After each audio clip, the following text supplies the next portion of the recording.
এনেকুৱা ধৰণৰ যদি আপোনালোকে ফিগাৰ দেখা পায় তেনেহ'লে কেনেকৈ উলিয়াব তো আপোনালোকে এনেকুৱা কুৱেশ্যন দেখা পালে প্ৰথমে চাই ল'ব যে ডাঙৰ সংখ্যা ক'ত আছে আৰু এই ডাঙৰ সংখ্যাটো কেনেকৈ হ'ল যোগ বিয়োগ ভাগ হৰণ যিকোনো এটা কৰি এই ডাঙৰ সংখ্যাটো হৈছে তো ইয়াতে আমি ডাঙৰ সংখ্যা ৰাইট সাইডত দেখিব পাইছোঁ 21 আৰু 22 তো আমাৰ তাৰ তলতটো বহাব লাগে তো এটো আমি যদি কৰোঁ প্ৰথম শাৰীত 4 আৰু 4 নম্বৰ শাৰীত 2 এই দুটা পূৰণ কৰি আমি কিমান পাম 8 তাৰপিছত দ্বিতীয় শাৰীৰ 5 আৰু 3 আমি যোগ কৰি কিমান পাম 8 ইয়াৰ পৰা এই দুটা মাইনাস কৰি দিলে আমি কিমান পাম 0 এটো 0 পাই গৈছো সেম টু সেম প্ৰথম শাৰীৰ 7 আৰু 4 নম্বৰ শাৰীত 4 কিমান পা হ'ব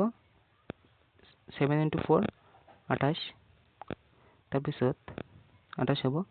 তাৰপিছত দ্বিতীয় শাৰীৰ 3 আৰু 4 যোগ কৰি কিমান পাম 7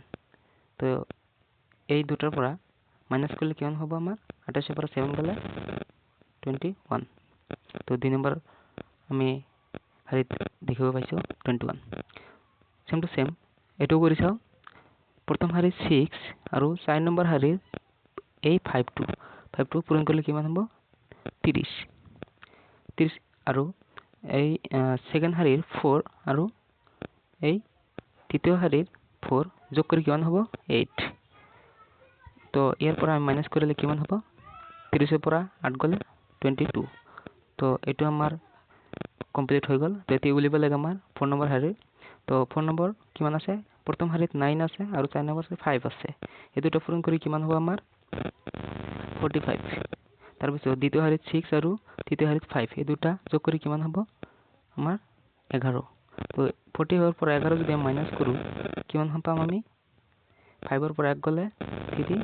আৰু 4 ৰ পৰা 1 গলে 5 ৰ পৰা 1 গলে 4